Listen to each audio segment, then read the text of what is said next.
అయోధ్యలోని రామ మందిరానికి వచ్చిన విరాళాల దుర్వినియోగంపై వచ్చిన ఆరోపణలు బీజేపీకి అత్యంత ప్రతిష్టాత్మకమైనటువంటి రాజకీయ సైద్ధాంతిక ప్రాజెక్టు చుట్టూ రాజకీయ వివాదానికి దారితీశాయి. కాంగ్రెస్, సమాజ్వాదీ పార్టీ తదితర పార్టీలు ఆలయ వ్యవహారాలను పర్యవేక్షించే ట్రస్ట్ పనితీరును నేరుగా విమర్శించడంతో ఈ వ్యవహారం కేవలం విరాళాల చోరీ ఆరోపణల పరిధిని దాటి పెద్దగా వివాదంగా మారింది.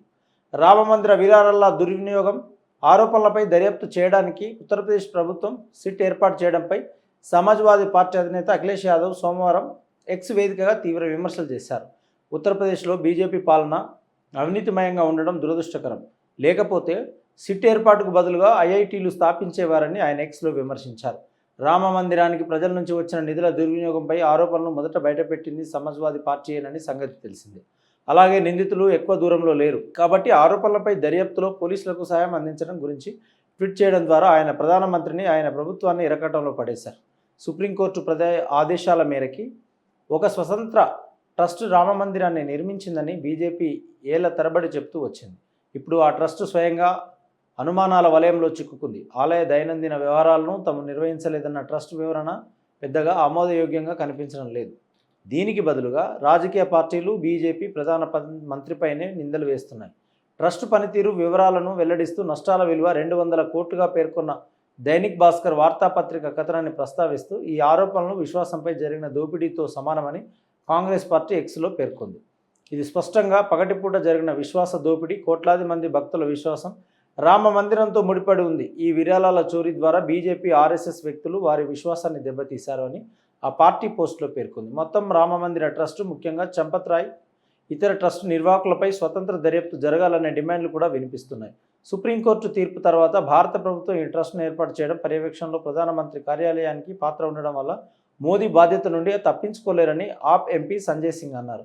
అయోధ్యలో ఆలయ నిర్మాణానికి ఒక స్వతంత్ర ట్రస్ట్ను ఏర్పాటు చేయనున్నట్లు 2020లో ప్రకటించినప్పుడు కూడా ప్రధానమంత్రి కార్యాలయం విడుదల చేసిన పిఐబి పత్రికా ప్రకటనతో సహా ప్రభుత్వం ఇందులో మోదీ పాత్రను ప్రముఖంగా ప్రస్తావించింది.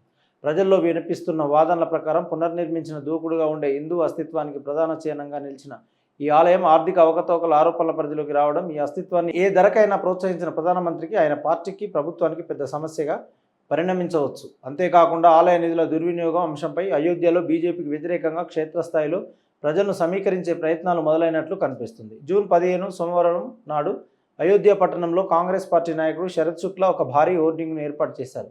రామ మందిర విరాళాల పెట్టెలో అవినీతి జరిగిందన్న ఆరోపణలు అందులో పేర్కొనడంతో పాటు మతపరమైన సాంప్రదాయాల ప్రకారం అటువంటి చర్యకు ఎలాంటి శిక్ష పడుతుందో కూడా అందులో వివరించారు. అవినీతి వ్యతిరేక నినాదంతో బీజేపీ అధికారంలోకి వచ్చిన రాష్ట్రంలోనే అవినీతికి వ్యతిరేకంగా ఉన్న ఒక పోస్టర్ను మున్సిపల్ కార్మికులు తొలగించడం కనిపించింది. ఇదిలా ఉండగా అవినీతి ఆరోపణలు వెలుగులోకి వచ్చినప్పటి నుండి పాతతరం హిందుత్వ నాయకులు మళ్లీ తెరపైకి వస్తున్నారు. ప్రస్తుతం ఆలయ వ్యవహారాలను నిర్వహిస్తున్న వారిపై బీజేపీ నాయకుడు వినయ్ కటియార్ తమ ఆగ్రహాన్ని వ్యక్తం చేస్తున్నారు. నిధుల దుర్వినియోగం గురించి విలేకరులు అడిగినప్పుడు వీరంతా దొంగలే అని కటియార్ వ్యాఖ్యానించారు. ఇప్పుడు మోదీ హయాంలో అమలవుతున్న మెరుగులద్దిన హిందుత్వ విధానం పట్ల అసహనంతో ఉన్న కటియార్ ప్రస్తుతం నాయకత్వం ఎదగడానికి తనలాంటి వారు చేసిన త్యాగాలను గుర్తు చేశారు. జైపూర్లో తనతో పాటు సహచరులపై జరిగిన దాడికి రాష్ట్రీయ స్వయం సేవక్ సంఘకు చెందిన వ్యక్తులే కారణమని కాక్రోచ్ జనతా పార్టీ వ్యవస్థాపకుడు అభిజిత్ దీప్కే ఆరోపించారు. ఈ ఘటన జరిగినప్పటికీ తన ప్రణాళిక ప్రకారం చేపట్టబోయే న్యూఢిల్లీ యాత్రను కొనసాగిస్తానని ఆయన ప్రతిజ్ఞ చేశారు. ఈ మేరకు మద్దతుదారులను ఉద్దేశించి దీప్కే మాట్లాడుతూ దాడి చేసిన వారికి ఆర్ఎస్ఎస్తో సంబంధం ఉందని పేర్కొన్నారు. రాజ్యాంగ హక్కులు, సామాజిక న్యాయం వంటి అంశాలపై ప్రశ్నలు లేవనెత్తుతున్న వారిని భయపెట్టే ప్రయత్నమే ఈ ఘటనని ఆయన అభివర్ణించారు. ఈ దాడి తమ ఉద్యమాన్ని అడ్డుకోలేదని ఆయన స్పష్టం చేశారు. మేం భయపడడం లేదు, మా ఢిల్లీ యాత్ర ప్రణాళిక ప్రకారం కొనసాగుతుందని దీప్కే అన్నారు. మద్దతుదారులు శాంతియుతంగా ఉండాలని, తమ ప్రచారానికి కట్టుబడి ఉండాలని ఆయన పిలుపునిచ్చారు. కాగా జైపూర్లో స్థానిక కార్యకర్తలు, మద్దతుదారులతో దీప్కే సమావేశమైన సమయంలో ఈ దాడి జరిగింది. కొందరు వ్యక్తులు తన బృంద సభ్యులను అడ్డగించి దాడి చేశారని, దీంతో ఆ ప్రదేశంలో ఉద్రిక్తతలు తలెత్తాయని ఆయన ఆరోపించారు. ఈ ఘటనపై పోలీసులు విచారణ ప్రారంభించినట్లు సమాచారం. అయితే ఇందులో పాల్గొన్న వారి గుర్తింపును కానీ, వారు ఏ సంస్థకు చెందినవారో కానీ అధికారులు బహిరంగంగా ధృవీకరించలేదు. ఈ దాడికి బాధ్యత వహిస్తుందని పేర్కొంటూ ఎలాంటి అధికారిక ప్రకటన విడుదల కాలేదు. దీప్కే ఆరోపణలపై ఆర్ఎస్ఎస్ వెంటనే స్పందించలేదు. రాజకీయ హింస ఘటనలో తమ ప్రమేయం లేదని ఆ సంస్థ గతంలో ఖండించింది. తాము దేశ నిర్మాణ కార్యక్రమాలకు కట్టుబడి ఉన్న ఒక సామాజిక సాంస్కృతిక సంస్థ అని కూడా అది పేర్కొంది. ఈ ఘటన రాజకీయ ప్రతిచర్యలను రేకెత్తించింది. దీప్కే మద్దతుదారులు ఈ దాడిని ఖండిస్తూ జవాబుదారీతనం కోరాలని డిమాండ్ చేస్తున్నారు. ఈ ఘటనకు సంబంధించిన వాస్తవాలు నిర్ధారించడానికి సమగ్ర విచారణ జరపాలని పలు పౌర సమాజ సమూహాలు కూడా పిలుపునిచ్చాయి.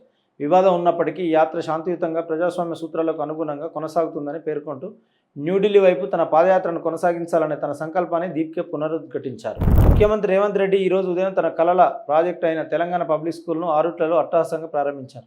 కార్పొరేట్ విద్యా సంస్థలతో పోటీపడేలా అత్యాధునిక వసతులతో రూపొందించిన ఈ తెలంగాణ పబ్లిక్ స్కూల్ రాష్ట్ర ప్రభుత్వ విద్యా వ్యవస్థలో ఒక నూతన విప్లవానికి నాంది పలకనుంది.